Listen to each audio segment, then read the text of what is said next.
damos la más cordial bienvenida al Instituto Nacional de Estudios Históricos de las Revoluciones de México, con un cordial saludo de la doctora Patricia Galeana, titular de la institución. Como parte de las conmemoraciones de 2018, tenemos, entre otros, el 170 aniversario de la firma del Tratado Guadalupe Hidalgo. Como ustedes saben, como todos los mexicanos lo tenemos presente porque lo vemos desde los libros de texto en la primaria, pues es uno de los acontecimientos más decisivos en la historia mexicana, quizá más traumáticos. Algún autor dijo que todo comenzó con el TTT, el terrible trauma tejano, que bueno, siguió después, una década después, con pues la cesión de más de la mitad de territorio nacional. Para recordar este acontecimiento, para tratar de comprenderlo también, porque hay que entender aquello que pues, nos conmociona como país, como ciudadanos, como habitantes de un país que apreciamos y desde luego que tratamos de comprender la historia, organizamos la tarde de hoy una conferencia precisamente sobre el Tratado de Guadalupe Hidalgo con la participación, la presencia del embajador Walter Astié Burgos.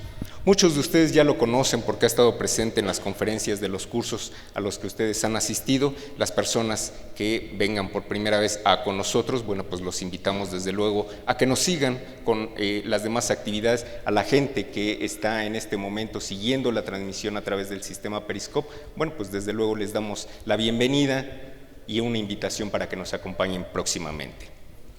Haré lectura de la semblanza curricular del embajador Walter Astié Burgos. Estudió Relaciones Internacionales por la Facultad de Ciencias Políticas y Sociales de la Universidad Nacional Autónoma de México y también realizó estudios de posgrado en Venezuela, Inglaterra y Bélgica. Como parte del Servicio Exterior mexicano, ha asumido diferentes funciones en la Cancillería mexicana, en la FAO, en las embajadas de México en Gran Bretaña, Bélgica y Estados Unidos, así como ante los gobiernos de Dinamarca y Honduras. Fue director para América del Norte en la Secretaría de Relaciones Exteriores y director general de la Academia Diplomática del Instituto Matías Romero. Se ha desempeñado como profesor de la UNAM, de la Universidad Iberoamericana, del ITAM, del Instituto Matías Romero, del CIDE, del TEC de Monterrey y de la Universidad Anáhuac, México Sur. Es autor de los siguientes libros: México en el siglo XXI, Orden Mundial y Política Exterior. Encuentros y desencuentros entre México y Estados Unidos en el siglo XX, del Porfiriato a la Guerra Fría. 6 siglos de encuentros y desencuentros entre México y Europa. La relación triangular Europa, México, Estados Unidos. La tarde de hoy, como les comenté en principio, el embajador Walter Astié Burgos reflexionará sobre el Tratado Guadalupe Hidalgo a 170 años de su firma. Lo recibimos con un aplauso. Muchas gracias.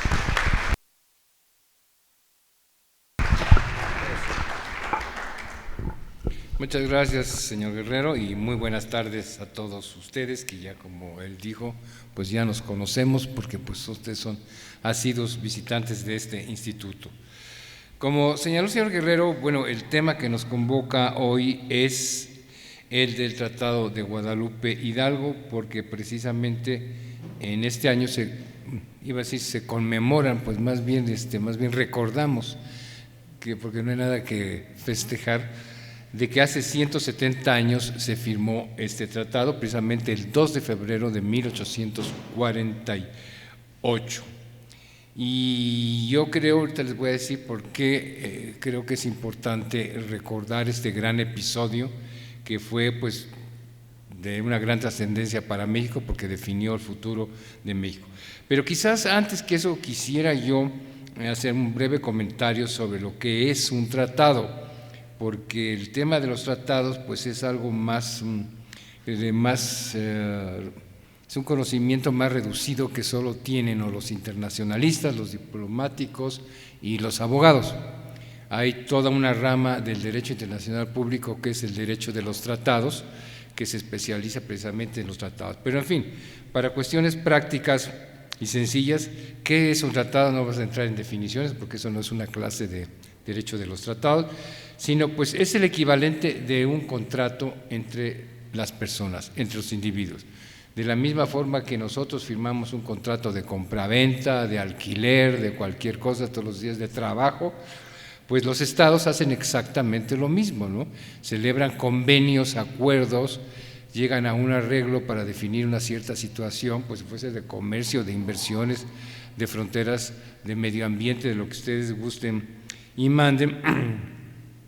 Y la idea de estos acuerdos, pues es como los contratos entre las personas, ponerlo en blanco y negro y firmarlo, que es un compromiso adquirido, y eso tiene ya validez legal para que luego no digan, pues que no, yo de lo que te dije es que la renta ibas a ser de 5,000 pesos, no, pues yo creí que era de 4,000 pesos, ¿no? Entonces ahí está por escrito. Pues eso hacen todos los tratados. Ahora, los tratados en sí tienen una naturaleza positiva, porque es la principal forma en que los estados llegan a acuerdos, a arreglos y se comprometen a seguir ciertas normas, inclusive los tratados es una de las fuentes principales del derecho internacional. Y entonces, bueno, pues es la forma en que cotidianamente funciona el mundo a través de los acuerdos que tienen los países. Y si les digo, pues sí la mayoría de las veces los tratados tienen una naturaleza positiva, nos hablan de algo bueno. Si ven ustedes cada rato que viaja el presidente de la República, los ministros, se dice fue y firmó un tratado de cooperación, de intercambio, de eso, claro. Pero sin embargo, también hay tratados que reflejan situaciones negativas. Y si quieren les menciono uno de los que ha sido de los más trágicos en la historia, pues fue el Tratado de Paz de Versalles de 1919. Al finalizar la Primera Guerra Mundial, pues se consagró la paz en este Tratado de Versalles. Pero sin embargo fue un pésimo tratado porque, como lo que se ve, uno de los negociadores fue el gran economista inglés Keynes, y él lo que dijo lo llamó el maldito tratado, porque sus términos fueron tan duros para Alemania que dicen no está afincando la paz sino la está hipotecando, y las restricciones, imposiciones y cargas que se pusieron a Alemania fueron tan duras que pues eso tenía que estallar y explotar en algún momento, ¿verdad? Y pues desgraciadamente estalló y explotó en una Segunda Guerra Mundial, ¿verdad? Entonces ahí las condiciones que impuso este tratado fueron pésimas. La culpa no fue del tratado, sino fue de quienes redactaron el tratado, que principalmente fue Estados Unidos, Francia y Gran Bretaña y demás. Y en esta segunda categoría pues tenemos a nuestro famoso tratado de Guadalupe Hidalgo, que fue de una naturaleza pues sumamente negativa, porque pues simplemente pues se firmó, o lo tuvimos que firmar, para terminar con una guerra de conquista territorial sumamente injusta, y que pues la firma pues nos hizo que perdiéramos la mitad del territorio original de México, o sea 2,500,000 kilómetros cuadrados. El otro día tuvimos con la doctora Galeana en su programa de Radio UNAM, hace 2 semanas lo dedicamos precisamente al tema del tratado, y recibe muchas llamadas, y una persona llamó y dijo, bueno, ¿por qué si el tratado era tan negativo y tan impositivo para México, por qué México lo firmó? Pues sí, señores, pero teníamos al ejército de Estados Unidos aquí en la capital de la República, ¿verdad? Y tenían ocupado desde aquí hasta la frontera. Pues digo, no es que no fue una negociación como debe ser, de que yo te doy esto y tú me das lo otro, no estábamos en pie de igualdades, fue una negociación hecha bajo la presión de la ocupación militar. Entonces pues teníamos, como veremos, se salvó lo que se pudo, pero tuvimos que firmarlo, y ya les surgía a nuestros antepasados firmarlo, porque era la única forma de hacer que las tropas de Estados Unidos se fueran del país, y entre más tiempo pasara, pues se corría más riesgo de perder más territorio. En fin, esa es la razón fundamental porque la firmamos, no fue porque nos gustara ni quisiéramos llegar a un acuerdo de decir, ay, sí, te vendo la mitad del territorio del país, ¿verdad? Y además fue por, pues, mugres 15 millones de dólares, que pues no era nada. Ok, bueno, este tratado es sumamente importante en nuestra historia. ¿Por qué? Porque con su firma, afortunadamente, pues terminó la guerra de Estados Unidos, que como saben se inició en 1846 y se prolongó hasta febrero de 1848. Entonces no fue una guerra nada corta, pero en fin, lo terminó. Bueno, El tratado además pues definió el rumbo futuro de las relaciones exteriores de México para siempre. Y fundamentalmente, ¿por qué? Pues porque a partir de ese momento pues nos quedó claro, nos dimos cuenta de que en lo sucesivo México iba a tener que vivir a la sombra de un país que se estaba convirtiendo en una gran potencia y que era una potencia con ambiciones tremendamente expansionistas, imperialistas y con aspiraciones de hegemonía global. Entonces ahí con esta guerra pues nos dimos cuenta de quién era nuestro vecino y de lo que era capaz, y obviamente a partir de ese momento absolutamente toda la política exterior de México hasta el momento se ha definido y delineado teniendo en cuenta a Estados Unidos.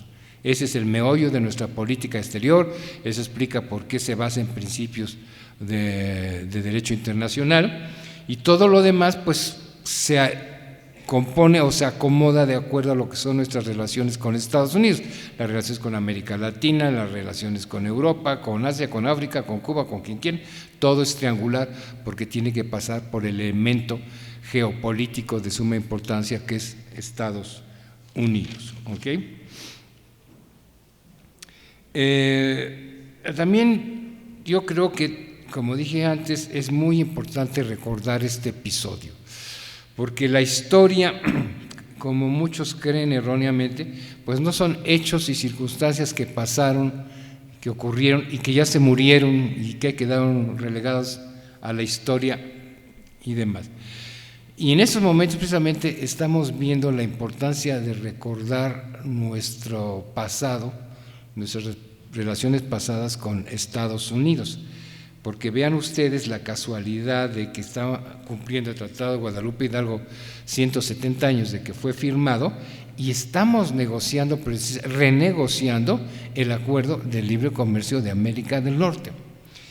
Y lo estamos renegociando, no nuevamente, no es porque nosotros hayamos propuesto o querido modificarlo, modernizarlo, demás, sino porque el señor Trump se le pegó la gana decir que quería modificar el tratado y no sé qué, así como con Guadalupe Hidalgo, pues no es que quisiéramos celebrar un tratado, no nos quedaba de otra, y ahora pues lo hemos tenido que negociar bajo la presión de Estados Unidos porque el señor Trump va a decir que quiere modificarlo, alterarlo a su conveniencia y tenemos una situación muy difícil.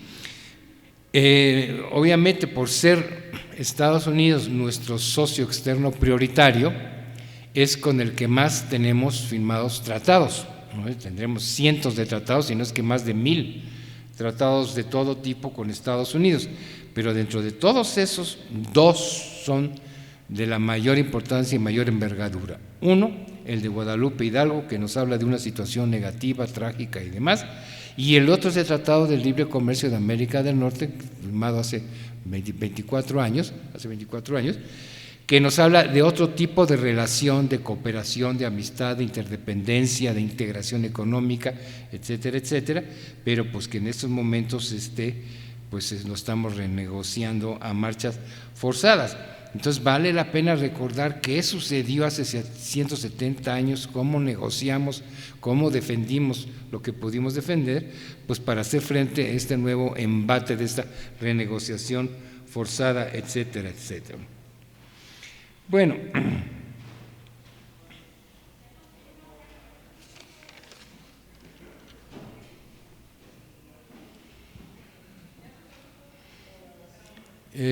sí, esta semana me estoy acordando, estoy escribiendo en Universal y esta semana sale un artículo mío, yo creo que mañana o pasado mañana, que se llama precisamente del Tratado de Guadalupe Hidalgo al Tratado de Libre Comercio, que precisamente aborda estos temas. Bueno, ya entrando a nuestra materia, lo que les quiero decir para recordar este episodio, que no sé si algunos de ustedes estuvieron aquí, pero yo recuerdo que ya hace 1 o 2 años yo ya había hablado aquí sobre la negociación del Tratado de Guadalupe Hidalgo y demás. Además, del año pasado hablamos sobre la guerra con Estados Unidos, etcétera, etcétera. Bueno, vamos a ver los antecedentes, porque hay que entender, bueno, ¿por qué firmamos el tratado? ¿Por qué existe? ¿Por qué se dio? ¿A qué se debió que hubiera este tratado? Entonces hay que ver los antecedentes de qué fue lo que nos llevó a firmar a negociar, si se puede decir que negociamos algo, este tratado. Aquí les muestro este mapa que nos habla claramente de cómo Estados Unidos fue creciendo, se fue expandiendo, se fue haciendo más grande y qué fue lo que fue tomando. Obviamente mucho se ha dicho de que pues si Estados Unidos tienen genes expansionistas, porque ahorita vamos a ver cómo han ido creciendo y ahorita pues ya están en todo el mundo y ya andan llegando a la Luna y andan al Marte y etcétera, etcétera. Entonces, ¿qué tienen de especial los estadounidenses con esta cuestión expansionista? Pues simple y sencillamente es que ellos heredaron de sus antepasados europeos el expansionismo. Entonces no debe sorprendernos que ellos hubieran actuado. Claro, es reprochable lo que hicieron, pero simplemente hicieron repetir una tradición. ¿Quién trajo al Nuevo Mundo la idea de la conquista territorial y demás? Pues los europeos. Los españoles llegaron tranquilamente y dijeron, pues esto nos gusta, ¿verdad? Y lo tomamos y etcétera, etcétera, y pues ahora es nuestro, ¿no? Y como pues con la mentalidad eurocentrista y eurocristiana centrista que tenían, ¿verdad? Aquellos territorios que no estuvieran ocupados por creyentes eran res nullius, o sea, no estaban ocupados por nadie, ¿no? Los indígenas, pues no eran gentes, no eran entes, eran quién sabe qué, y pues ahí se estableció. Bueno, pues fueron los españoles que llegaron y tomaron lo que pudieron, fueron los portugueses que tomaron lo que pudieron, después siguieron los ingleses que tomaron lo que encontraron, luego los franceses, y en menor medida los holandeses y también algunos escandinavos. Entonces era la rebatinga, como lo dice en su famosísimo libro Alexis de Tocqueville, La democracia en América, que es uno de los grandes libros de ciencia política, ¿verdad? Dice, es que en América el premio a la carrera es el territorio.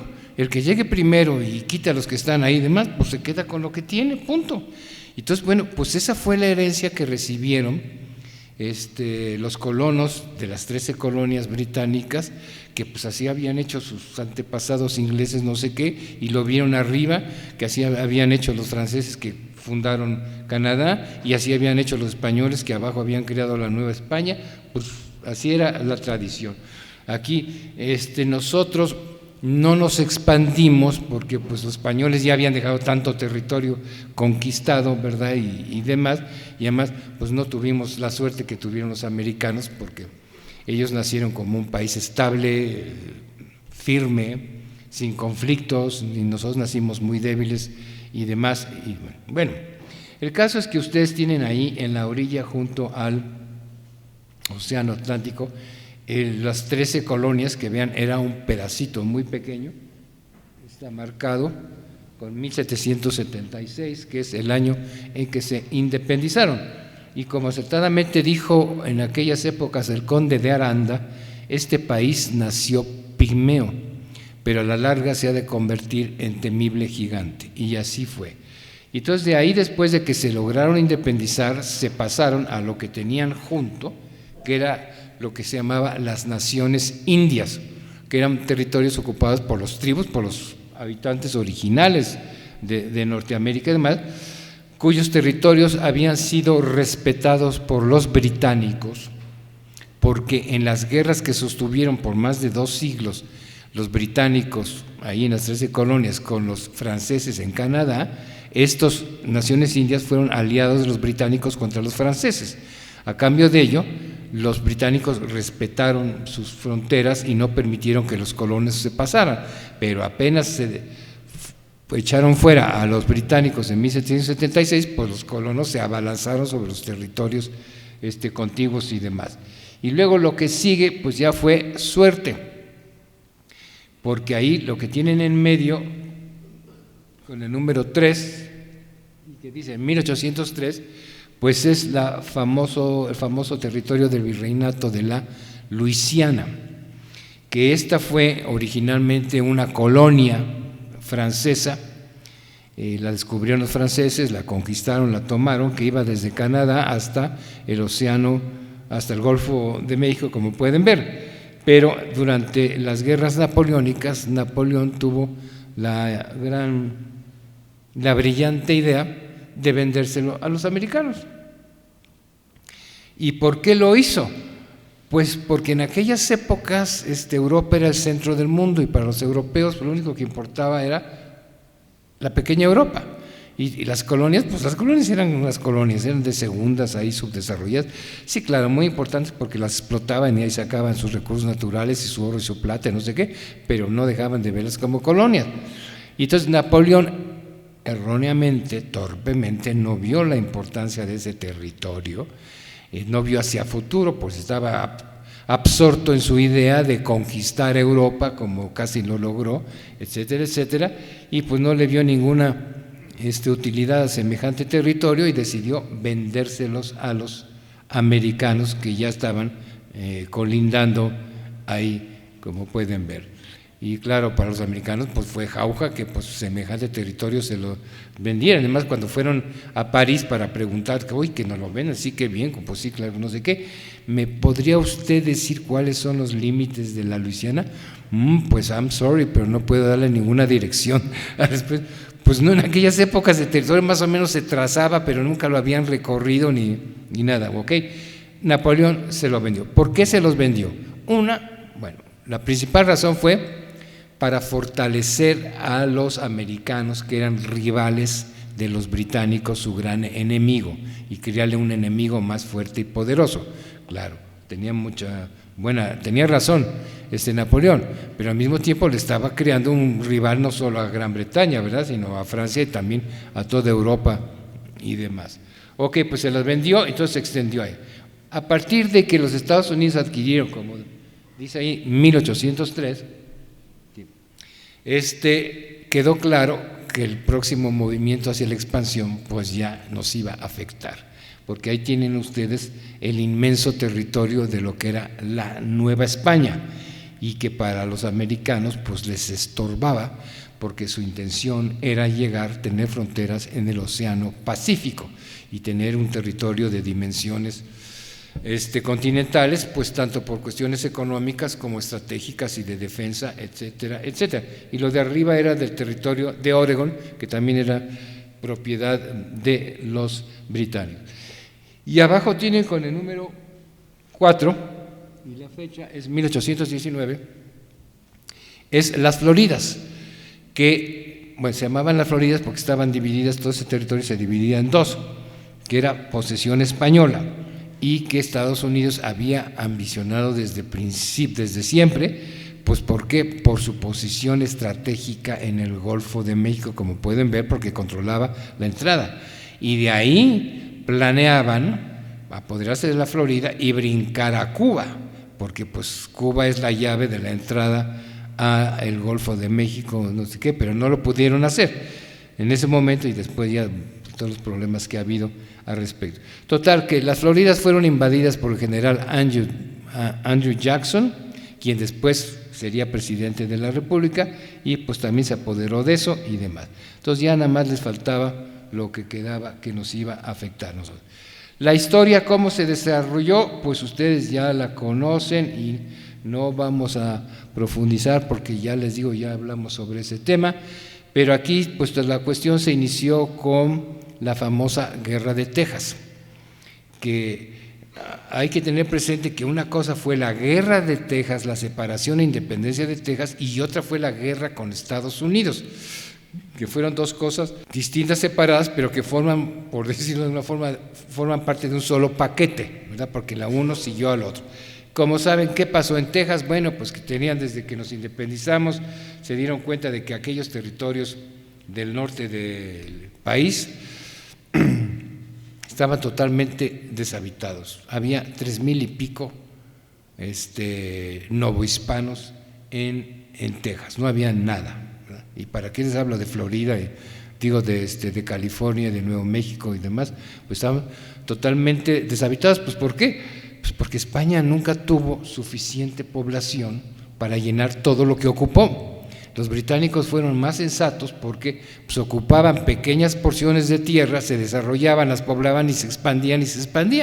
Y acá, pues con la idea hispánica, ¿verdad?, de la lo grandioso, claro. Carlos V fue el gran emperador del siglo XVI, entonces que la primera potencia mundial de la historia, pues se ocuparon unos territorios desde Oregón hasta la Patagonia, pero pues no tenían gente para poblar semejantes territorios, ¿verdad? Entonces la mayoría estaba desprotegido y pues tierra fértil para la invasión o ser tomados por otros. Bueno, el caso es que, como saben, pues hubo un problema, estaba Texas deshabitada. Desde el primer enviado diplomático que vino de Estados Unidos cuando establecimos relaciones diplomáticas, una vez que nos independizamos en 1821, la instrucción fundamental de Joel R. Poinsett, que fue el primer representante diplomático de Estados Unidos, fue comprar Texas. Y vean, como ellos habían comprado la Luisiana y después también supuestamente compraron la Florida, porque primero la invadieron, la tomaron por fuerza y después llegaron a un arreglo con España y vamos a negociar y no sé qué y te la pagamos, ¿verdad? Porque pues qué feo que aparezca en la historia que una república democrática que se formó de todos los que huyeron de las represiones, de la tiranía de los reyes, de las monarquías y demás, pues haga guerras de conquista y se apodere a la fuerza de otros territorios. No, ellos compraron, ¿no? Entonces pagaron la Florida una vez que la habían arrebatado, la Luisiana sí se la compraron, se las vendió a Napoleón, y vamos a ver, en el caso de Texas y de todo lo que se llevaron, pues también lo pagaron después de que lo tomaron, ¿verdad? Para que así aparezca en la historia, pues que ellos compraron, no invadieron. Pero en fin, el caso de Texas es de que pues se fue poblando con gente que venía de la Luisiana, de Estados Unidos, y llegó un momento en que en el Texas de aquellos días pues se hablaba más inglés que español, porque pues no habíamos, los españoles no pudieron poblarla, y luego cuando nos independizamos, como aquí vivimos en un largo periodo de más de 50, 60 años de golpes de estados, de guerra civil y demás, pues no hubo tiempo de ocuparse de arreglar los asuntos de Texas y de Nuevo México y de California y demás, pues con trabajos podían con lo que tenían aquí, los señores de la política dándose golpes de estado y demás, etcétera, etcétera, ¿no? Entonces se pobló eso de americanos. Ahora, también hay que decirlo, el gobierno de Estados Unidos no fue ajeno, o sea, oficialmente ellos no se metían, pero bien que empujaban a gente, sí, váyanse, métanse ahí y funden sus escuelas y que hablen inglés y establezcan sus costumbres americanas y no sé qué, Y total, ya conocen ustedes la historia. Entre 1935 y 1936 ya había gran malestar de los colonos que hablaban inglés, había algunos hispanos, digamos, y pues protestaron porque hubo un golpe de Estado en México y se puso, quitaron la Constitución Federal y pusieron la Constitución centralista, y ellos argumentaron que no estaban de acuerdo con ese sistema de gobierno y que ellos formaban parte de la República Mexicana de acuerdo con un orden federalista de una constitución y que no aceptaban la centralista y que se separaban, lo cual era una mentira gigantesca, porque pues los primeros colonos llegaron en la época de la colonia española, que era totalmente centralista. El primer gobierno mexicano independiente que les dio más concesiones para poblarlo fue el de Iturbide, que era una monarquía centralista también. Entonces, pues no se buscaron el pretexto ideológico en el cambio constitucional y no sé qué. Bueno, a todo eso se insurreccionaron y decidieron hacerse independientes y crear su propio país, y ya saben lo que pasó. El loquito presidente que teníamos allá en esas épocas, ¿verdad? El detestable Santana, era presidente en esos momentos, fue a aplacar a los rebeldes. Los logró aplacar, efectivamente. Aquí tienen la famosa toma del Álamo, pues que era una especie de fuerte, una misión fundada por los españoles. Ahí se refugiaron todos los tejanos rebeldes, llegó el ejército de Santana y arrasó con todos los que estaban ahí, los mató y no sé qué. O sea, ganamos, ahí los derrotamos. Y eso, pues, no. En la mitología de los tejanos, remember el Álamo, ¿no? Es decir, el horror que les hicimos, no sé qué. Pero ahí llevamos la batalla ganada para someterlos y regresarlos al redil, pero pues ya vino este infortunado acontecimiento que ya sabemos, que ya se lo comentamos, que escapó Sam Houston, que era uno de los líderes rebeldes, y señor Santana se le ocurrió perseguirlo personalmente en persona y atraparlo personalmente en persona, y como dijimos anteriormente, pues también qué locura de que el ejército que fue a someter a los rebeldes tejanos pues fuera encabezado por el presidente de la República, ¿verdad? Pues qué locura más grande. Bueno, el caso es que siguiendo a Houston ahí, ya saben lo que pasó, pues en el calor tremendo del desierto de aquellas partes, pues un día, el 12 de abril, Santana y sus tropas, pues hacía mucho calor y decidieron tomar la siesta y pusieron a dormir ahí, no sé qué, y la gente de Houston que estaba cerca, pues se dieron cuenta que todos estaban durmiendo, pero oigan, no dejaron ningún guardia ahí despierto para vigilar, ¿no? Todos se quedaron durmiendo. Pues dijeron, pues vamos, ahora qué. Entonces mandó Houston a unas gentes y secuestraron al presidente de México, ¿verdad? Bueno, ahí con eso perdimos la guerra de Texas, punto. Tomaron preso al presidente, lo que ustedes quieran. Y ahí hablamos de otro tratado. El primer tratado con los tejanos pues fue que lo obligaron a firmar los que se llamaron Tratados de Velasco, por medio de los cuales pues el presidente de México se reconocía la independencia y la separación de la República de Texas y se comprometía a no volverla a atacar y demás. Sin embargo, pues lo que quedó del gobierno sin cabeza, pues dijo que no reconocía ninguna decisión que tomara el presidente mientras estuviera preso, ¿verdad? Bueno, pero en fin, entonces toda que los tratados de Velasco nunca tuvieron ninguna validez, ya firmó ahí Santana, lo dejaron libre, no sabían qué hacer los tejanos con Santana y pues lo mandaron a Washington. Nadie se explica por qué lo mandaron a Washington, pero fue a dar a Washington y allá se entrevistó con el presidente que era el expansionista Andrew Jackson, no sé qué, y ahí se entrevistó, fue la primera entrevista presidencial de la historia en situaciones tristes y lamentables. Bueno, el caso fue que independientemente de tratados de Velasco o no, que nunca los reconoció obviamente México y demás, lo que sucedió es de que México pues no tuvo ni el tiempo, ni los recursos, ni nada. Sí, de repente por ahí hubo un intento de recuperar Texas, pero fracasó y Texas existió como una república independiente por 10 años. Y México pues no pudo recuperarla, eso sí, muchas amenazas, decía, sí, vamos a someter a aquellos ingratos que se separaron y no sé qué, y ese es territorio de México, tiene que volver, allí vamos, y vamos, no sé cuándo voy, pero por ahí voy, estate preparado y no sé qué. Y en todo ese largo periodo de 10 años, los tejanos lograron, intentaron llegar a un acuerdo con México para ya suspender las hostilidades y que ya pues nos tratáramos bien, pero México, el gobierno mexicano no quiso aceptar no sé qué, incluso llegaron a ofrecer, a pagar una compensación, creo que era de $1 millón o un par de millones de dólares por la pérdida del territorio, y uno se pregunta, bueno, este país que se acababa de independizar hace 3, 4, 5 años, ya tenía 1 o 2 o 3 millones de dólares de que en aquella época era mucho dinero para pagar una indemnización, o sea, que Texas prosperó brutalmente tan pronto como se independizó, porque antes pues era una provincia ahí abandonada, buena para nada, ¿verdad? Pero ok. Bueno, el caso fue que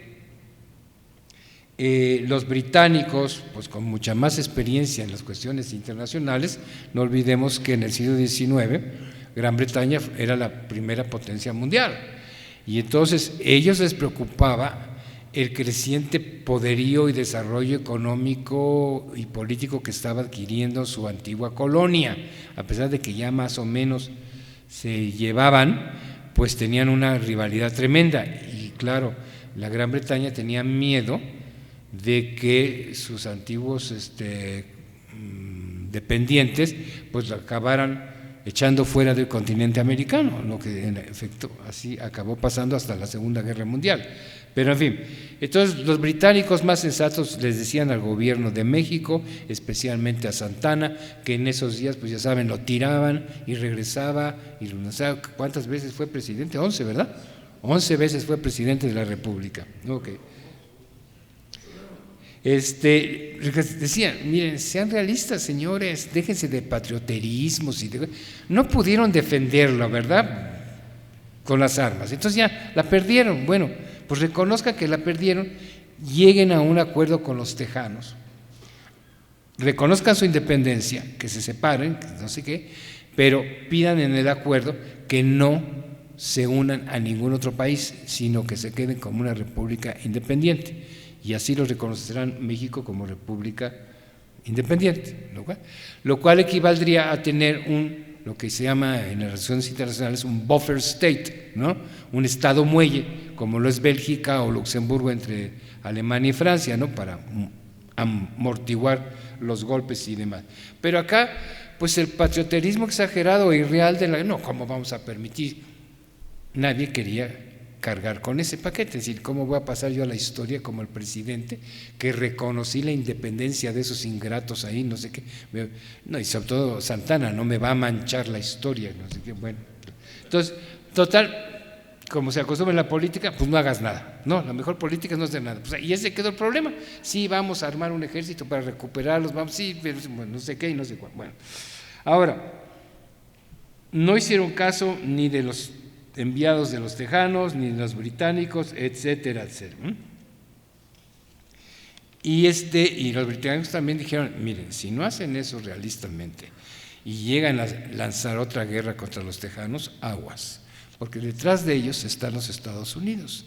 Y si vuelven ustedes a atacar a los tejanos, los van a ayudar los Estados Unidos y entonces iban a tener problemas más serios y van a perder California y Chihuahua y quién sabe, así es que agua. Sí, no, que no sé qué, que no sé cuánto, ¿no? Bueno, ¿por qué tardó 10 años Texas por qué se quedó como una república independiente? Porque era obvio que Estados Unidos había fomentado la separación, no sé qué, y quería que formara parte de su territorio.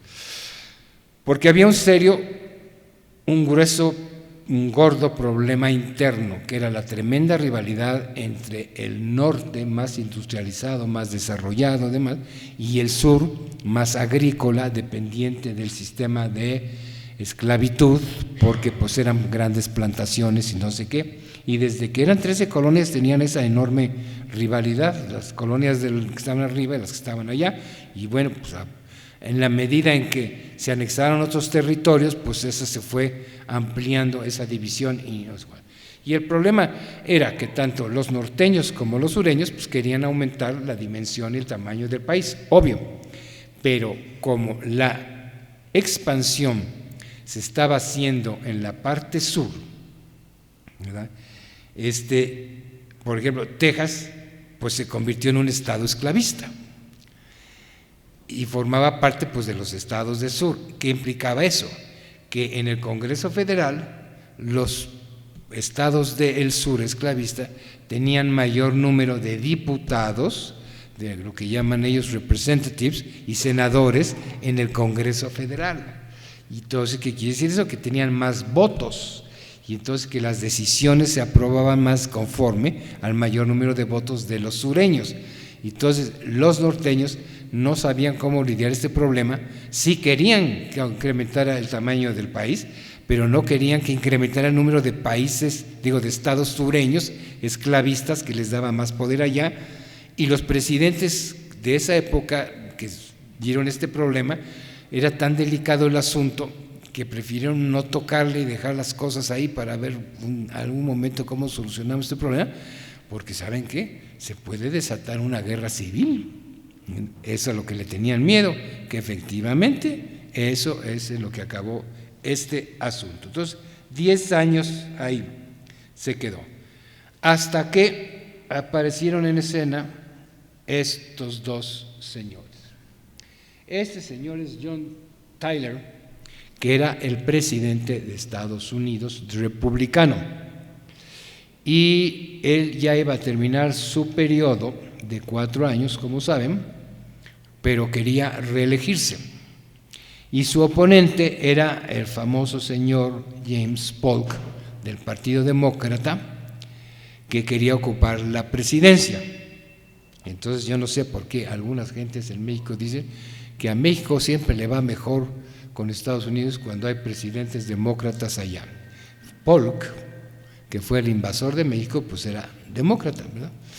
Bueno, entonces en sus estrategias de campaña para ganar las elecciones, el señor Polk ofreció a los votantes, pues las mentiras siempre, bueno, pues ya lo saben ustedes, ¿para qué se los digo, verdad?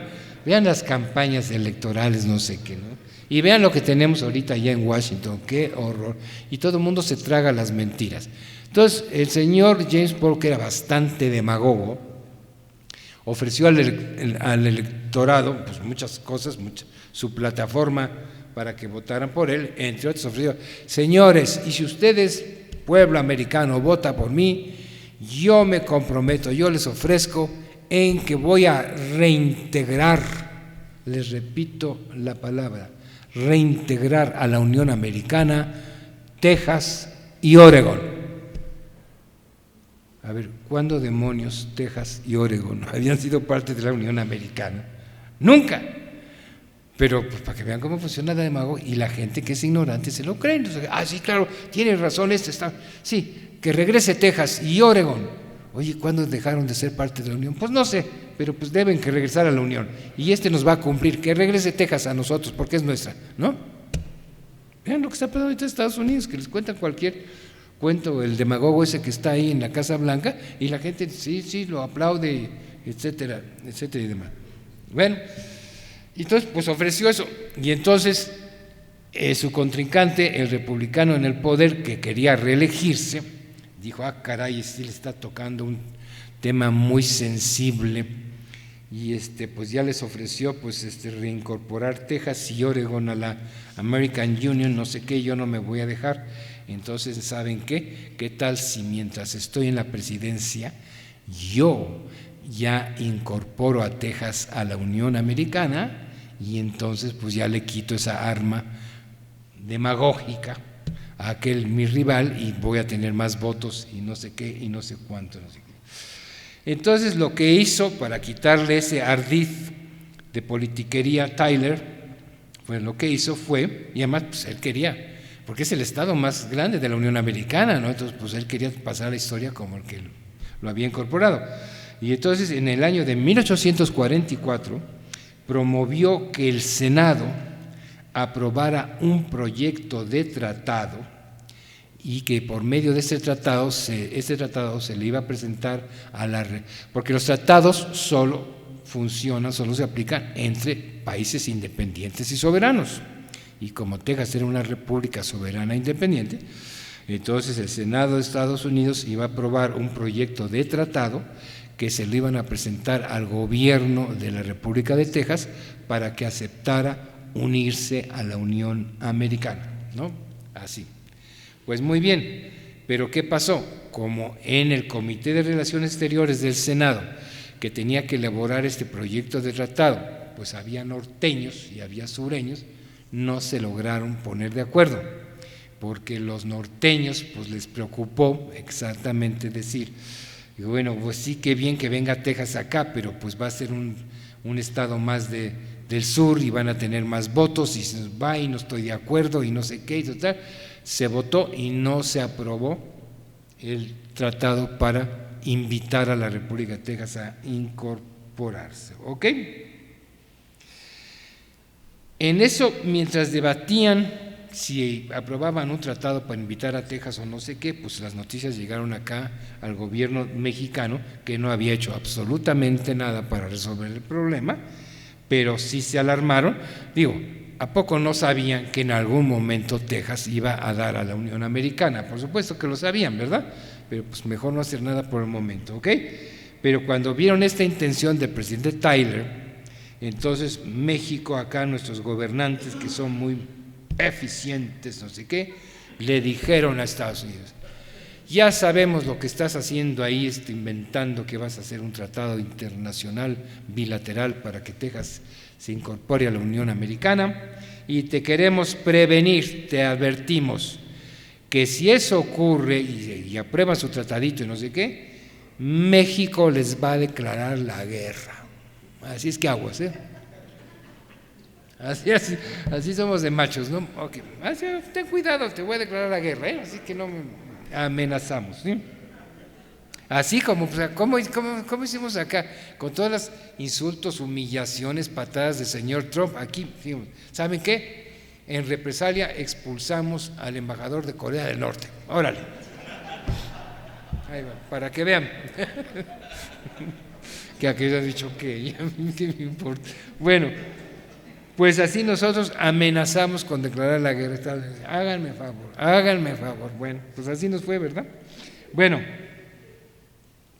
pues mira lo que pasó, que en todo esto que el ardid le salió mal al señor John Tyler, se celebraron las elecciones finalmente y ganó las elecciones su contrincante, el señor Paul Chin.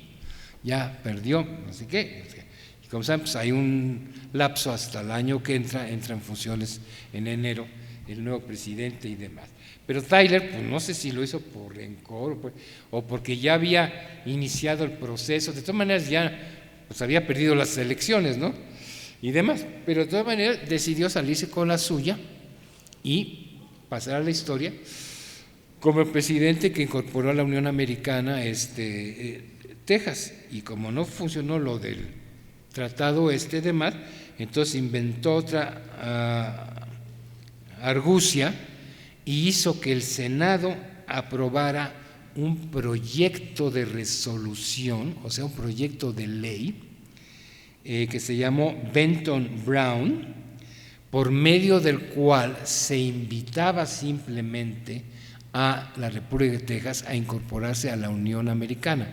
Ya no iban a por un tratado que lo firmara, sino era una invitación que el Congreso, el Senado, extendía a Texas para que se incorporara. Esto a pesar de que ya había perdido las elecciones. Bueno, pues esto ocurrió ya en casi el último mes en que estaba en la Casa Blanca y demás, etcétera, etcétera. Sí logró que se aprobara porque en el Senado, porque como era un proyecto de resolución nada más, solo requería mayoría simple, y en cambio el tratado requería dos cuartas partes de los votos, ¿no? Y entonces pues, no tenía esa mayoría, pero acá fue por uno más y punto, pues se aprobó.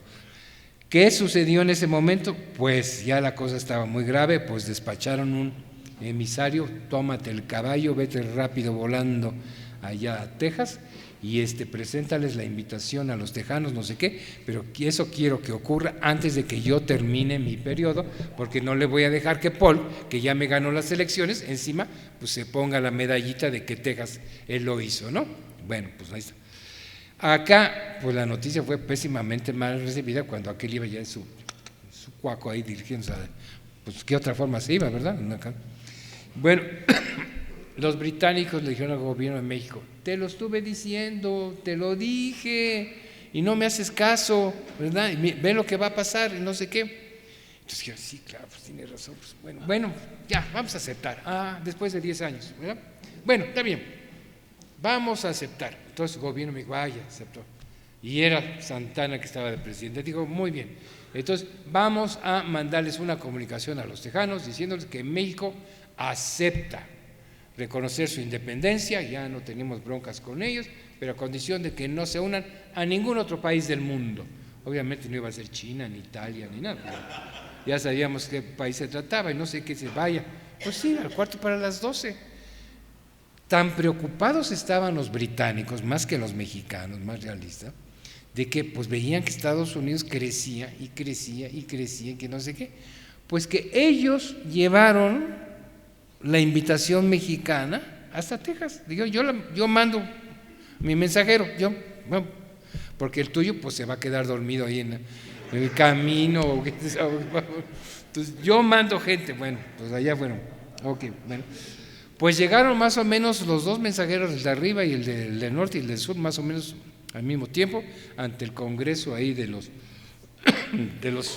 tejanos y demás, y tuvieron ante sí dos opciones, o irse para allá o ser un independiente. Había mucha gente en Texas, muchos tejanos, que realmente quería ser un país independiente, que no querían vincularse a la Unión Americana.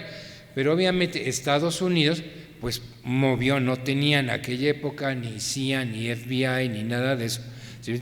Pero sí mandó a gente para que agitara y sobornara y comprara y espontáneamente, no, queremos irnos allá a la Unión Americana, somos americanos, no sé qué, pues ahí no sé cuál. Total, el asunto llegó que el Congreso tejano tuvo que, en 1845, tuvo que votar sobre cuál de las dos opciones quería. ¿Por cuál votó? Obvio, ¿ya? Se habían movido ya los gringos, no sé qué, ya tenían la cosa cocinada, una votación, pues aceptaron la invitación del gobierno de Estados Unidos para incorporarse a la Unión Americana. Bueno, pues ya pasaron allá, ok. ¿Qué hizo México? Pues mucho coraje. Pues sí, pero ¿de qué haces coraje si te pasaron 10 años y no hiciste nada? Perdónenme, es que estas cosas hay que, ya saben que nuestro nacionalismo, sí, los gringos nos hicieron, sí nos quitaron, pero también hay que ver los errores que cometimos nosotros durante todo este tiempo. Y señores, ya Texas no estaba en peligro, no nos hagamos, Texas ya se había perdido, punto, ya, eso ya se había ido. Había otros territorios que estaban en peligro, ¿y qué no te das cuenta? Bueno, pues ahí está, ¿ok? Y entonces México enfureció y no sé qué, y que eso era el mal, y rompimos relaciones diplomáticas con los gringos. Afortunadamente no hicimos efectiva la amenaza de la declaración de guerra, ¿verdad?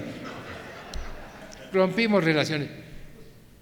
Mala táctica, muy mala, porque retiramos a nuestro embajador de allá y eso nos impidió tener alguien ahí que estuviera viendo cómo evolucionaba la cosa. Había gentes que no estaban de acuerdo con esto que estaban haciendo para saberse mover, etcétera, o al menos para estar oyendo qué es lo que planean. Pero no, vente para acá, es que ya no les hablamos. Bueno, pues, okay. Bueno, ¿qué consecuencias tuvo esto? Pues que Polk, que llegó como nuevo presidente, ¿verdad?, en enero de 1846, pues llegó furioso porque el Tyler a pesar de que había perdido las elecciones, pues le quitó la medallita de incorporar a Texas. Y pues yo les aseguro que ninguno de ustedes había oído hablar del señor John Tyler, que ha sido un presidente tremendamente oscuro, porque nadie se recuerda de él, a pesar de que él fue que incorporó Texas y no sé qué y no sé cuándo, ¿ok? Pero entonces el siniestro de Polk buscó una venganza de esa situación. Claro, ya no puedo agregar Texas como lo ofrecí, pero ¿saben qué? Hay otros territorios por ahí que nos interesan, y el que más nos interesa es California, ¿verdad? Entonces vamos por California, ahí, y entonces fue el plan que se dio, sí, ahora yo voy a incorporar a la Unión Americana, California, no sé qué, ok, pero obviamente pues nosotros somos una república democrática y todo este cuento, pues no vamos a mandar al ejército a invadir no sé qué y no sé cuándo. Vamos a buscar la mañosa manera bien de maña de que nos provoquen los mexicanos y podamos justificar la guerra. Así como la guerra con Cuba contra España, pues misteriosamente explotó el Maine ahí en el puerto de La Habana, ¿verdad? Quién sabe quién fue. Pues así es que como misteriosamente los japoneses sorpresivamente, sin que nadie se lo imaginara, atacaron Pearl Harbor y los agarraron desprevenidos con los pantalones abajo y nadie se pudo haber imaginado que eso iba a ocurrir. Bueno, entonces pues ahí deja que ocurran cosas, ¿ok? Bueno, hay que buscar, dijo el señor Pop, los estrategas, un pretexto. Y el pretexto fue precisamente la delimitación de la frontera de Texas como parte de la Unión Americana con el territorio de México. Y tan pronto como Texas se fue del otro lado, pues los gringos mandaron gente, personal, ingenieros y todo esto, y soldados, por favor, para delimitar ya la frontera, para hasta donde no sé qué, y se acostumbraron, que todavía las hay, no sé si las han visto, lo que se llaman las mojoneras, que tenían forma de obelisco, que todavía hay por ahí unas que se ponían hasta donde no sé qué. Sí, pero la estrategia fue que según los enviados de Washington, ¿verdad?, la frontera entre México y el territorio de Texas era el río Bravo o el río Grande, ¿no? Y México dijo, no señores, la frontera es el río de las nueces. Y no estamos hablando de poco territorio, vean, es lo marcado con café fuerte, vean el pedazote que comprendía un río y el otro río, ¿no? Y entonces pues llegaron las tropas americanas, no sé qué, y se fueron directito hasta el Río Grande, como dicen, hasta el Río Grande, y ahí se apostaron y no sé qué. Y México dijo, no, ese no es la frontera es arriba en el río Nueces, no sé qué, y bueno, pues ahí se quedaron ojo con ojo los ejércitos de uno y no sé qué, bueno, y lo que estaban buscando los americanos es que los mexicanos les dieran un pretexto para iniciar la guerra. Y bueno, esto finalmente, después de estar ahí con escaramuzas diarias, que desfiles de soldados de un lado y de los del otro lado, y el himno nacional de uno y de uno no sé qué, pues ahí creando una situación irritante y demás, hasta que un día del lado americano mandaron a hacer una expedición ahí a 60 soldados americanos con un sargento que se apellidaba Cross, atravesando las líneas del ejército mexicano. Y por supuesto lo que ocurrió lo hicieron a propósito, pues fue una balacera, no sé, y murieron 16 estadounidenses, ¿no? Los mataron. ¿Ok? El comandante jefe de las tropas de ese lado de Estados Unidos era ni más ni menos que Zacharias Taylor, el general Zacharias Taylor, ¿no? Y cuando supo que habían matado a los mexicanos 16 estadounidenses, pues inmediatamente informó a Washington que las hostilidades pueden iniciarse porque sangre americana ha sido derramada en territorio americano. Fíjense nada más qué afrenta, ¿no? Los mexicanos mataron a esos pobres americanos en territorio americano, pues sí, porque estaban ellos con la existencia en el río, no sé. ¿Ok? Y de inmediato Polk lo que hizo fue solicitar al Congreso una declaración de guerra en contra de México por la afrenta, por el ataque de México, no sé qué. Y en la Cámara de Representantes se votó por la guerra, 174 a favor contra 14 en contra. Y en la Cámara de Senadores fueron 40 senadores a favor, solo 2 en contra. Y vale la pena decir que uno de los que votó en contra, que arriesgó su carrera, porque pues la causa era tremendamente popular, ¿no? Pues todos los gringos querían más territorio, ¿verdad? Y más los que acababan de llegar de Europa, además, pues querían tierras, y mira, y hay cuántas tierras hay que están desocupadas, ¿no? Uno de los senadores que se opuso fue Abraham Lincoln, precisamente, ¿no? Y que le costó porque se le echaron encima, pues como está diciendo, como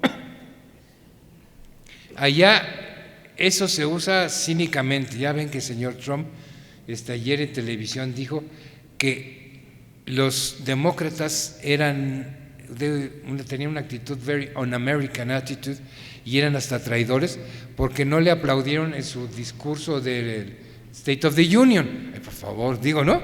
Entonces eso es algo antipatriota de traidor.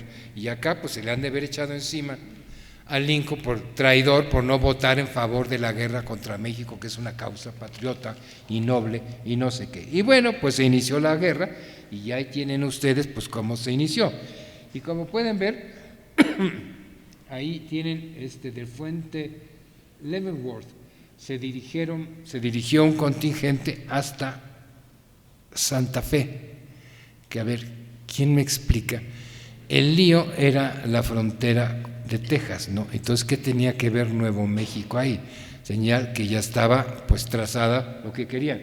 Y como ven del otro lado, hubo un ataque contra Los Ángeles y contra San Diego, que qué tenía que ver en el problema con la frontera tejana, ¿no? Era evidente de lo que se trataba, punto. Bueno, también por decirles que en California había como 3,000 mexicanos, estaba aquello totalmente, que hoy día es el estado más poblado de Estados Unidos y en aquella época pues no había, pues ¿de dónde sacábamos gente para poblar esos territorios? Así nos los dejaron los españoles y así se quedaron, ¿no?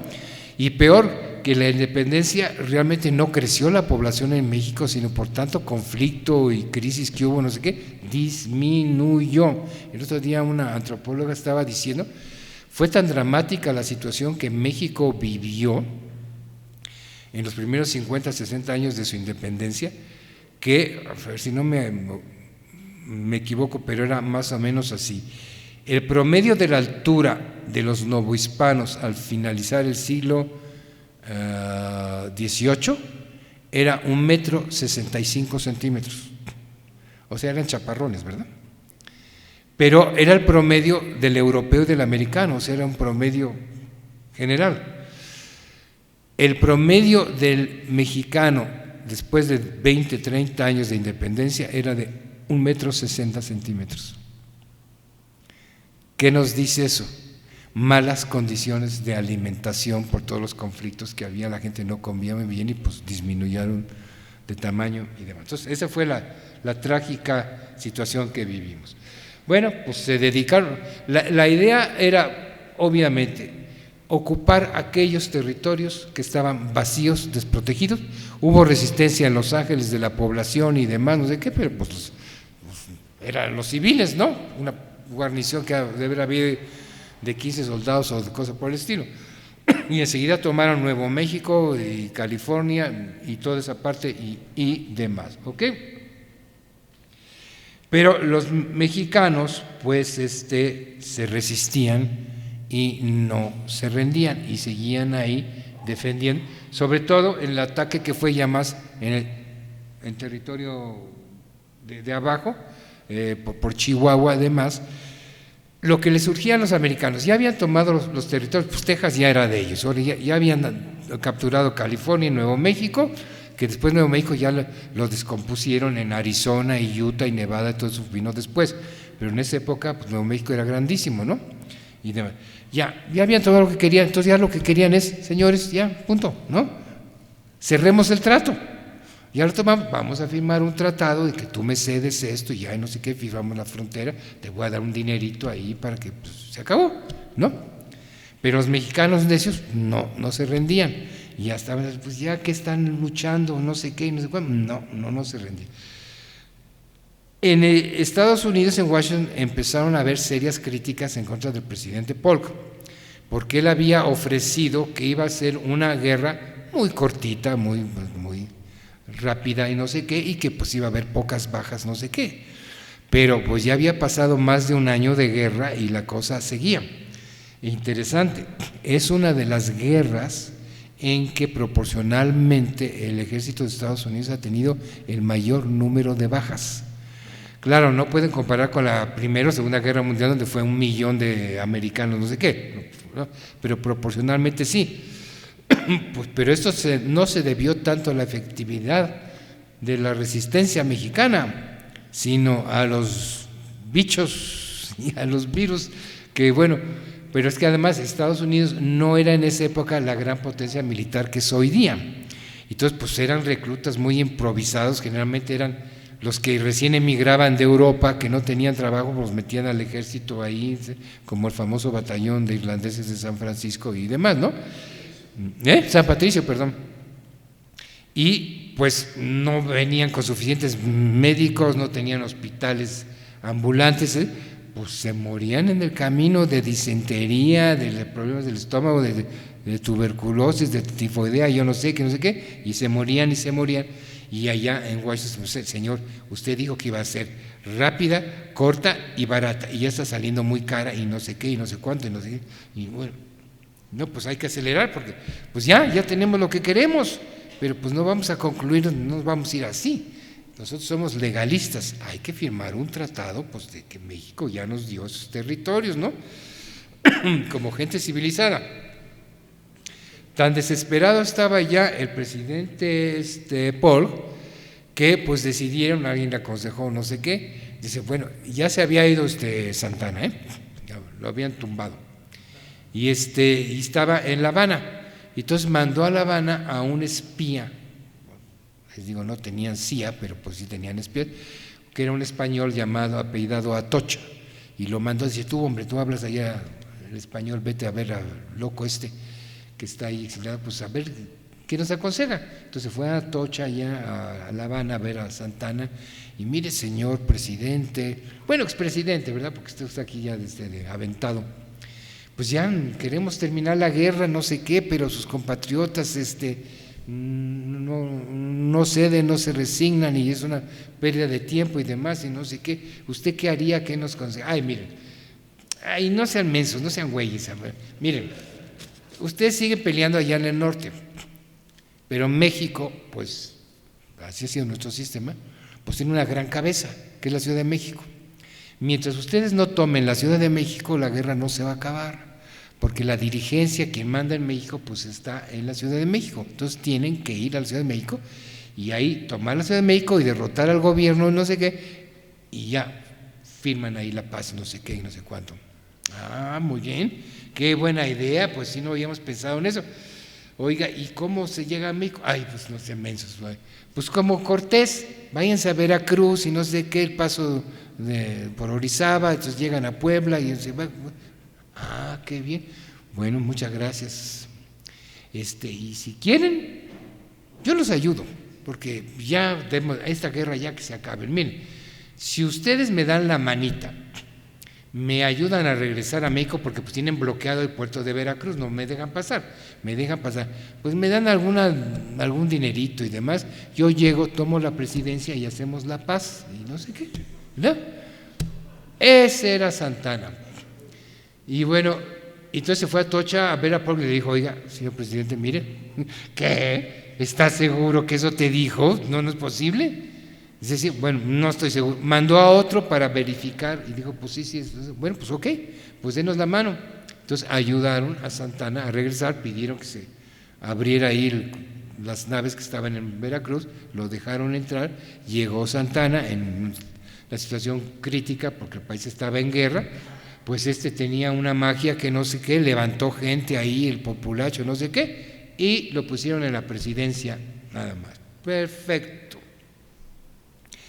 Tomó la presidencia, pero nada más que no cumplió, porque como ya se los dije la otra vez, pues tenía la virtud Santana de que traicionaba hasta su propia madre, ¿verdad? Pues sí, traicionaba a todo el mundo. Y entonces, en lugar de hacer lo que les había dicho a los gringos, de que bueno, ya soy presidente, ahora ya suspendan las hostilidades, vamos a firmar un tratado de paz, no sé qué, levantó un ejército y se fue a luchar contra los gringos allá en el norte. Y ahí tuvo la famosa batalla de la Angostura, que increíblemente Santana la iba ganando, iba derrotando a los americanos, al general Zachary Taylor, y a mitad de camino, mientras no se decidía no sé qué, de repente Santana ordenó la retirada. Vamos, ya ganamos. Y se retiró. Y los griegos se quedaron, ¿y qué le pasa? Pues si se fue, si dio la media vuelta, pues si nos dejó aquí. Bueno, y como la otra vez que platicamos estaba aquí un militar y dijo, eso nunca se hace. Para ganar una batalla te aseguras que la ganaste y al enemigo o lo matas completamente o lo tomas prisionero, pero no lo dejas ahí de que ya gané, bueno, ya me voy, y lo dejas ahí parado. Pues no, pues ya los dejo. Entonces los gringos dijeron, no, pues si ya se fue, pues gané yo.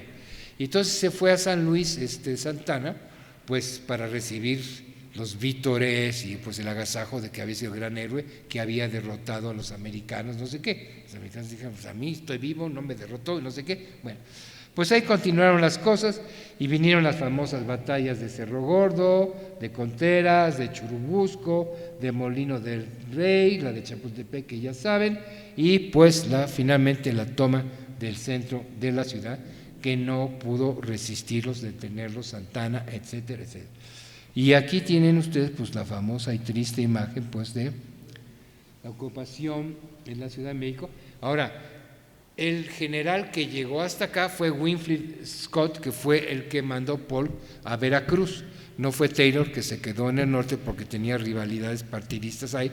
Taylor quería lanzarse como candidato a la presidencia y Polk dijo no, si triunfa en México pues se va a tener mucha popularidad y va a ser electo. Entonces por eso mandó a Winfield, a este señor Winfield Scott, a la Ciudad de México. Y como ven ahí les indico, porque pues es la toma de la Ciudad de México, Y ahí ven en el Palacio Nacional pues izándose la bandera de las barras y las estrellas, ¿no? En síntesis, México fue conquistado, punto, se acabó. Ahí. Pero no les interesaba, realmente los americanos, pues quedarse con todo México, que ahí empezó una seria batalla. Por cierto, al gringo que estaba ahí subiendo la bandera, alguien, un francotirador, le dio un balazo y lo mató, ¿no? Entonces se convirtió en héroe nacional. El anónimo que lo mató al gringo por estar poniendo la bandera de más. Bueno, ya dejen decirles esto. Pues, ¿por qué la derrota? Pues vean que entre 1846, que se inició la guerra, la invasión, a 1847, tuvimos ni más ni menos que 7 presidentes que ocuparon la presidencia de la República. O sea, ¿cómo puede un país defender una invasión cuando cambia 7 veces de presidente, ¿no? Y el cambiar de presidente 7 veces, mientras los estaban invadiendo los gringos por allá y por Veracruz, no sé qué, los señores del poder, pues digamos los de Morena, los del PRD, los del PRI de aquella época, se estaban matando y dando golpes de Estado y quitando cuartelazos, no sé qué. Les importaba más pues llegar a ser presidente y no sé qué, que defender a la patria y no sé qué. Bueno. Y claro, hubo 6 distintos generales que tuvieron a su cargo la defensa. Y entonces, ¿cómo? En un año y pico, ¿verdad? Me estás cambiando 6 veces la defensa, llega otro general, no, esto está mal, ahora vamos a hacerlo así. Bueno, fue un desastre, ¿no? No nos pudimos defender. Y además, el país se componía de 19 estados. Y de esos 19, solo 7 estados, contribuyeron con dinero, con armas y con soldados. A los demás les valió. Es decir, México todavía no era una nación como lo es hoy día. Y cada estado era un país independiente, el gobernador era un cacique local que él mandaba, no hacía caso del gobierno federal, hacía lo que se le pagaba, eran como virreyes ahí, no sé qué. Y es un problema de la capital, yo no mando soldados ni mando recursos, no sé qué, que se las arreglen como pueden, que no sé qué. Y pues hasta en esa misma época, Yucatán se trató de separar de la federación, pues esto era un desastre. Ok, entonces, ¿cómo no íbamos a perder? ¿Ok? Bueno, ya que llegó aquí Winfield Scott, ahorita se los muestro aquí, que por supuesto tiene un gran monumento que pueden ver ahí en Washington, creo que está en Massachusetts Avenue, pues claro, como no, si le regaló un pedazote de territorio al país, que no sé qué. Bueno, ya que tomó la capital, hubo resistencia por parte de la población, a pedradas, a palos, no sé qué, los tuvieron que sofocar y no sé cuánto, pero en fin, los señores militares con el presidente a la cabeza, pues se rindieron tranquilamente. Y entonces una noche Santana cenó con el general Scott, ¿no? Muy amablemente, ahí recibió, cenaron, no sé qué, y sacó su salvoconducto, y al día siguiente empacó sus cosas y dijo, chao, ya me voy, ahí les dejo a ver qué hacen, ahí les dejo el paquete, que ven nada más el cinismo, ¿no? Se largaron los militares, ¿no? Con Santana a la cabeza, a ver cómo lo resuelven Se fue, y esta vez se exilió en Colombia, se fue a Colombia, ya tenía una hacienda, un rancho, no sé qué, y se fue para allá, ¿no? Y se los dejó. Y acá, pues la situación desesperada, y también a los gringos les surgía, bueno, ¿y ahora con quién hablo? A ver, pues bueno, pues se dirigió ahí la cúpula del momento, no sé qué, decidieron elegir como presidente a don Manuel de la Peña y Peña, un gran mexicano. Y don Manuel de la Peña y Peña, que era un abogado, por primera vez pasó el gobierno de la República a civiles. Todos los que hasta el momento habían gobernado el país desde 1821 habían sido militares, ¿no? Esta casta militar que se heredó de la colonia, del movimiento de independencia, no sé qué, todos eran militares. Finalmente aquí, con los militares se vieron, pues ya nos derrotaron, ya no pudimos hacer nada, pues ahí les dejo el paquete. Dijeron, bueno, pues vamos a poner un abogado, ¿no? Y bueno, pusieron a don Manuel de la Peña y Peña, que ya estaba bastante grandecito, y dijo, lo tengo que aceptar porque soy un patriota y pues alguien tiene que sacar la cara en ese momento, ¿no? Tengo que dar la cara, pero esto me va a llevar a la tumba porque yo no voy a aguantar. Imagínense que les den ustedes el paquete de ser presidente de la República cuando el país está invadido con los americanos aquí, ¿no? Pues que bueno, pues aceptó por patriota que era y se fue a Querétaro y ahí pusieron el gobierno de salvación, etcétera, etcétera. Y bueno, pues estos señores fueron realistas y dijeron, aquí ya las armas se acabó, señores, los señores militares generales ya se largaron, ¿verdad? Ya se fueron a esconder y nos dejaron el paquete. Pues, ¿qué es lo que tenemos? Somos abogados, pues tenemos que negociar la paz, punto, ya, que se acabe esto, ¿no? Entonces se suspenden las hostilidades, vamos a sentarnos a negociar y demás. Ya habían mandado desde antes que iban a tomar los americanos la Ciudad de México, Polk mandó a un diplomático para que negociara el tratado de paz, que ese señor, ahorita les enseño la fotografía, el señor Nicholas Trist, que era un diplomático de carrera, no sé qué. Digo, pues tú, ¿qué paquetazo? Vete con tus instrucciones, y tus instrucciones, a ver, queremos territorio a cambio de la paz, ¿no? Entonces ahí vete, pues dice, bueno, llegó aquí, tuvo problemas con Scott al principio, porque Scott quería negociar la paz y vio una medida y chueca pues había la politiquería, ¿no? Entre Polk y sus generales y no sé qué, pero finalmente llegaron a un acuerdo y no sé qué tal. Cuando se acercaron al gobierno mexicano, que todavía estaba Santana, la primera vez dijeron, señores, vamos, aquí está un diplomático que viene a negociar la paz, vamos a sentarnos a negociar la paz, no sé qué. Entonces, el gobierno mexicano designó a distinguidos personajes de la época que eran abogados, José Joaquín de Herrera, Bernardo Couto, este es Bernardo Couto, Miguel Aristain e Ignacio Mora. Les damos la increíble y bellísima encomienda de que por favor se sienten con los gringos a negociar la paz. Dice qué paquetazo. Y ninguno de esos era diplomático, ¿verdad? Bueno, así que muy bien, aceptamos, señor presidente. ¿Cuáles son las instrucciones? Miren, es muy fácil. Ustedes, perdón, no acepten nada que propongan los gringos que implique pérdida territorial. O sea, de eso nada, ¿eh? Okay. Y ustedes negocien la paz como si hubiéramos triunfado, o como quien puede todavía llevar adelante la guerra con ventaja. Nada más que es que vivían en un mundo ridículo, absurdo, no sé, esas son las instrucciones.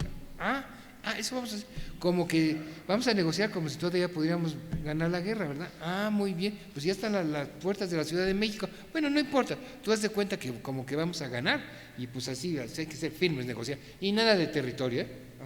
Entonces, ¿qué les vamos a dar? ¿Con qué se van a ir? Ven, Couto lo que dijo, no hay nada más difícil que representar con dignidad ante otras naciones a un pueblo y a un gobierno como el de México. Dice, qué tristeza decirse, pues, ¿cómo? No supieron defender, se echaron para atrás, los derrotaron y ahora me están diciendo que me sienta a negociar como si pudiéramos ganar la guerra. Pues qué bien, ¿verdad? Pues estarán locos que no sé qué, bueno, ok. Bueno, pero ya que se fueron los militares y Santana, pues ya los señores del poder, todos los abogados, aquí está Manuel de la Peña y Peña, que ahí estaba todavía más jovenzón, ¿verdad? Todavía, ya tenía bastantes añitos, ¿sí? Tiempo, pues ya, vamos a sentarnos a negociar porque es la única forma de sacar al ejército de Estados Unidos aquí, punto. Bueno, vamos, ok. Entonces se sentaron y recibieron a Mr. Nicholas Trist, ¿no? El negociador de la paz, bueno, que cayó en desgracia. Ahorita les digo por qué cayó en desgracia. Se sentaron a negociar.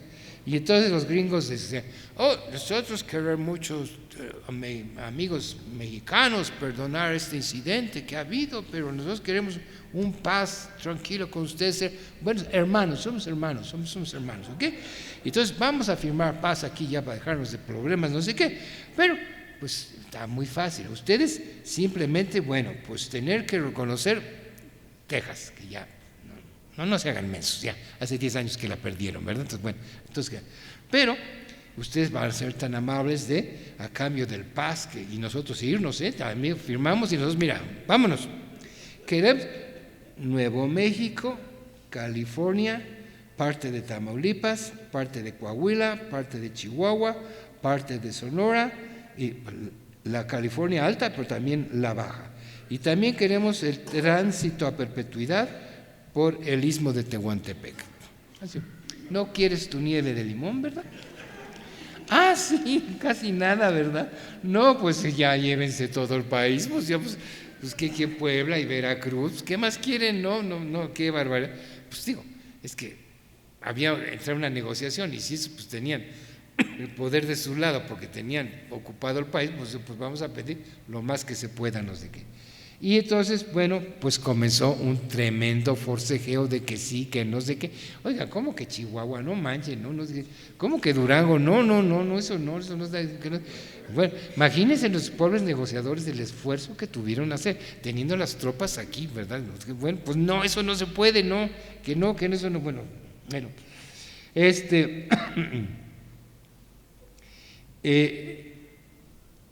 La consigna de Peña y de los suyos es decir, señores, miren, seamos realistas. Lo que está perdido, ya está perdido, ya lo tienen, pues ahí no hay que hacer. No, aquí por un tratado que vamos a negociar con ellos, no vamos a perder California, ni Texas, ni Nuevo México, porque eso ya está perdido, no nos hagamos tontos, ya lo tienen. A ver cómo lo recuperamos si están sus tropas allá y no sé qué. Lo que hay que salvar es el verdadero México, el México ocupado, lo que no tienen tomado, como Chihuahua, Tamaulipas, Durango, etcétera, etcétera. Entonces hay que salvar, y hay que salvar la Baja California, ¿no? Entonces ahí, pues esfuércense, ¿no? Para ya, lo de arriba, pues ya ni modo, ¿no? Y lo que es más importante, como dijo Peña, lo que hay que salvar, señores, es la nacionalidad. ¿Qué quiere decir eso? Lo que hay que salvar es la independencia del país, porque si estos no se van y se quedan aquí, pues nos convertimos en una colonia de aquí. Bueno, pues está la difícil negociación que se empezó, ¿no? Ok, pero del otro lado también en Estados Unidos el problema estaba mayúsculo, porque por las críticas que le hacían a Polk de que ya esto se está prolongando, está costando mucho dinero y muchas vidas y no sé qué y no sé cuánto y no sé qué, bueno, se reunía con el gabinete y cada vez que se reunía con el gabinete, algún otro oportunista, no, pero que nosotros quedarnos también con Chihuahua, es muy bonito yo haber estado ahí, que no sé qué, Polk, que no sé por qué se le metió a Polk, que quería el puerto de Tampico. Yo quiero Tampico, no sé qué. No, yo quiero ir a California porque allá quiero tener un rancho allá, ¿no? Bueno, allá se estaba repartiendo. El pobre comisionado Nicholas Trist traía las instrucciones originales que solo hablaba de con lo que se quedaron, de California, Nuevo México, Texas, allá y no sé qué. Pero conforme fue pasando el tiempo y demás, y ya habían logrado tomar la Ciudad de México, pues aumentaron las exigencias al margen de lo que originalmente había sido la instrucción de Trist. Y entonces ya estaban con la Baja California, con Chihuahua y con Durango y con Sinaloa y con Sonora y que no sé qué y no sé cuánto y no sé qué. Y entonces Trist escribió sus memorias, que son muy interesantes, él lo que dice, aquí los pobres mexicanos negociadores están haciendo un esfuerzo, pero no se dan cuenta que lo que van a perder no depende de su voluntad ni de su habilidad, sino de lo que se decida en Washington, punto. Y allá la regatinga estaba entre unos que sí, que yo quiero esto, que más sé qué, que no sé cuánto, y no sé qué, y no sé cómo, ¿ok? La situación estuvo de la patada. Bueno, finalmente, días y días de discusión, etcétera, etcétera, y los mexicanos dijeron, bueno, otra vez repito, lo que está arriba del río, pues ya está perdido, punto. Entonces, fundamentalmente hay que centrarnos en que nada que esté abajo se pierda y que salvar la Baja California y salvar que tenga comunicación terrestre con Sonora, porque si de por sí ahorita está invadida de gringos allá en la Baja California, ¿no? Dice que turistas y demás, si no hubiera quedado una pequeña franja que la comunica con el resto del país, hubiera sido por puro contacto marítimo, lo hubiéramos perdido, pero ya hace años, ¿verdad? Porque pues cómo llegábamos ahí, por barco, por avión. Bueno, pues ahí insistieron, etcétera. Pues los gringos no querían y entonces Trist recibía instrucciones de que no, que pide Tampico también y que pide Chihuahua y que no sé qué y que no sé cuándo, y los mexicanos estaban, y había mucho malestar acá también de que pues así los militarotes que no lograron hacer lo suyo pues estaban protestando y estaban planeando dar un golpe de estado, porque no, México no debería ceder ningún territorio, ni California, ni Texas, ni nada de eso, no vamos a ceder, vamos a favor. Entonces estaba tan confusa la situación, surgió en Estados Unidos un movimiento que se llamaba All Mexico. ¿Qué quiere decir eso? Que anuncia pues, todo el país, ¿no? Pero unas gentes politiquillos más sensatos allá en Estados Unidos decían, a ver, si nos quedamos con Puebla, con Veracruz, con la Ciudad de México, ¿qué vamos a hacer con toda esa gente que está allá? A ver, ¿me explico? Ni son de nuestra raza, ni hablan nuestro idioma. ¿Y saben qué? Son católicos, romanos y apostólicos y estas cosas tan horrendas. No, ¿qué vamos a hacer con esa población? Ese fue el gran dilema. Entonces lo que queremos son los territorios que estén vacíos para poblarlos, y lo demás, pues ¿qué le hago a Puebla? A ver, ¿cómo convierto al protestantismo a Puebla? Va a estar en chino, nos va a ser un problema, y vamos a tener rebeliones y conflictos, y no, hay que ser realistas, hay que llevarnos lo que no esté ocupado, así que, bueno, total, en esa difícil situación, vio Trist que los negociadores mexicanos pues estaban bajo fuerte presión de otros mexicanos que no querían que se cediera nada y que a lo mejor iba a haber un golpe de Estado contra la Peña de la Peña y Peña, etcétera, etcétera. Entonces llegó un momento en que dijo, ya tenemos que firmar un acuerdo porque si no corre riesgo de que no logremos firmar nada. ¿Me explico? Punto, ¿no? Tanto se enojó Polk de que se retrasaba y no aceptaban los mexicanos, no sé qué, que le mandó una instrucción a Trist diciendo, regrésese inmediatamente. Es imposible, bajo estas condiciones, llegar a un acuerdo con los mexicanos, pues que siga la ocupación armada y pues por esa vía a ver qué tanto sacamos y no sé qué y no sé cuánto. Entonces digo, se nos viene, quién sabe qué hubiera pasado, ¿no? ¿Con cuántos hubieran quedado? Desobedeciendo las órdenes que recibió de regresar, vio que era el momento preciso y les dijo a los comisionados mexicanos, señores, si no firmamos ahorita, no vamos a firmar nada, ¿no? Y va a ser peor, porque las tropas no se van a ir, van a llegar más refuerzos y va a ser bueno. Total, en cierta forma, forzó las cosas Trist y se firmó finalmente el día que va a haber, el 2 de febrero, como les dije, sí, hace 170 años. Y entonces firmó, vamos a acelerar la cosa, vamos a firmar, etcétera, etcétera. Bueno, pues se firmó el 2 de febrero de 1948 y ya. ¿Qué implicó esto? Ahí está. Pues se firmó el tratado, a cambio los gringos fueron muy generosos y nos dieron $15 millones o 15 millones de pesos, porque había paridad entre las dos. Pero fíjense que los ingleses estuvieron muy presentes, estuvieron presentes en las negociaciones, estuvieron auxiliando, pues lo que querían era, no es que quisieran mucho a los mexicanos, los ingleses, pero dijeron, si no se resuelve este asunto, se van a quedar los gringos en México y se van a apoderar de México y a nosotros nos van a echar fuera, ¿no? Porque todas las empresas y las minas y lo que quieran, pues van a ser de los gringos y nosotros, y vamos, entonces no hay que firmar un tratado de paz para que ya se larguen y no sé qué.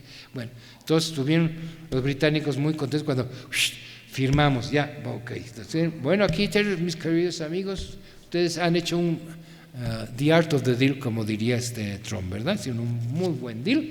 Aquí tienen $15 millones y a ver cómo los van a gastar. Y los británicos, a ver, excuse me, Pero yo les recuerdo a mis queridos amigos mexicanos que tienen una deuda pendiente con nosotros, ¿verdad? Y no han pagado porque no tenían dinero. Pero ahorita tener dinero, entonces ustedes pagar ahorita, ¿no? Pero para evitar, como ya los conozco son medio mañosos, nos ponemos de acuerdo con los gringos, no sé, eran 5, 6, 7 millones, no sé qué, que les debíamos.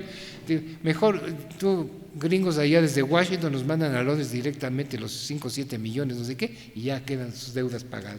Así que ni siquiera los 15 millones, no sé qué. ¿Qué tuvimos que pagar, quedar a cambio de esto, de la paz? 2.500.000 kilómetros cuadrados, ¿verdad? La mitad del territorio original de México, que fue una brutalidad. Aquí bueno, vean, el periódico, se firmó la paz. Pues sí, claro, México pierde la mitad de su territorio, pues ese fue el precio de la paz, ¿no? Ya tienen una imagen del tratado y ahí tienen cómo era México antes y cómo fue mutilado y así quedó, etcétera. Ahí está. Todo ese pedazote con rayas, pues, que incluye Texas, que bueno, ya se había perdido, pero todo eso se llevaron. Lo de arriba era Oregon.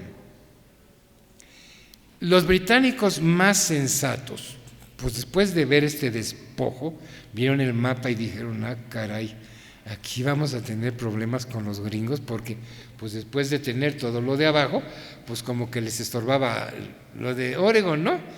Y además ya estaba Oregon invadido de squatters, ¿no? Como habían hecho con Texas y habían hecho con Florida, etcétera, etcétera. Yo creo que por eso en el subconsciente colectivo los gringos temen tanto a la migración ilegal de México y de los países, porque eso fue lo que ellos hicieron para apoderarse de esos territorios y saben la estrategia. Nos están poblando, pues Texas ya todo el mundo hablaba inglés, ahí ya no había español, no sé qué, así lo hicieron. Y ya Oregon estaba penetrada de colonos, ya saben, ahí con sus carretas, ahí los grandes seres, no sé qué. Y sensatamente los británicos dijeron, mira, let's be realistic. Lo que nos importa defender es Canadá. Y no vamos a arriesgarlo por Oregon. Entonces, ¿saben qué? Les dijeron en ese mismo año de 48, ¿quieren Oregon? Sí, ¿verdad? Ya lo tienen invadido, no se hagan güeyes, ¿verdad? Bueno, ahí se los doy, punto, se acabó, vamos, ¿no? Pero con tal de que pues ya quedaran tranquilos, y porque ya había en 1812 los gringos invadieron Canadá, porque trataron de apoderarse de Canadá, pero los británicos los echaron fuera. Dice, para que no se metan con Canadá, pues ahí tienen Oregon y ya confórmense, que no sé qué, bueno, y ya tenían toda la costa del Pacífico, ¿no? Bueno, se firmó, entonces ya quedó, Polk quedó furioso. Encima no le gustó, que no, pues porque ya con tanta inversión y todo el ejército allá, pues nos pudimos haber quedado con Tamaulipas y con Durango y que no sé qué y que no sé cuánto y no sé qué, pero ese idiota de Nicholas Trist, que yo ya le ordené que regresara y no regresó y se subordinó, que regrese no sé qué. El pobre, por ser honesto, por ser recto, hay un libro muy interesante que escribió el maestro Sobarzo sobre la historia de las negociaciones lo publicó el Fondo de Cultura Económica de Trist. Regresó a Washington y lo hicieron pedazos. Perdió su carrera, perdió no sé qué, acabó siendo jefe de una oficina de correos en Alexandria, que es una ciudad chiquita que está enfrente de Washington ahí, y es a lo más que llegó por haber desobedecido a Polk. Pero en fin, de esta forma pues terminó este trágico episodio que yo creo que es muy pertinente recordar, porque como estamos viendo, las relaciones con Estados Unidos en primer lugar nunca han sido fáciles, no han sido muy difíciles. Para ningún país del mundo ha sido fácil tener frontera con una potencia, ninguno. Pregúnteselo a Bélgica, pregúnteselo a Polonia. Ha desaparecido del mapa en su historia 3 o 4 veces, porque se la ha comido Alemania o se la ha comido Rusia, o sea, se la han deshecho. Y si para un país no es fácil vivir junto a una potencia, imagínense lo que es para un país vivir junto a una superpotencia, ¿verdad? Sí, yo creo que existimos de milagro. Y bueno, pues hay que recordar que esto va y viene, y que a raíz de que firmamos el Tratado de Libre Comercio hace 24 años, pues creímos que ya las cosas se habían institucionalizado, que ya había la integración económica, que estaban contentos, ya había no sé qué, y descuidamos la política, ¿verdad? Nos confiamos que ya estaba todo normal y que así iba a ser, pero no pensamos en los altibajos que da la política. Ya llegó el señor Trump, que pues ahora quiere echar abajo el tratado y quién sabe qué va a pasar. Entonces, en ese contexto yo creo que es importante recordar lo que pasó hace 170 años. Muchas gracias.